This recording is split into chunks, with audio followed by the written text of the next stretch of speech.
time to check the chicken. Oh my gosh. So, nag-gloves ako guys kasi naghugas ako ng mga plato. Ayun guys, ang ating manok. Baliktarin na natin kasi another 5 minutes and then okay na siya after 5 minutes. Yan, baliktad natin yung ating manok.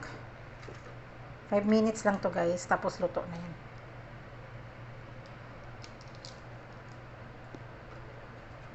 Crispy na yan. Crispy chicken.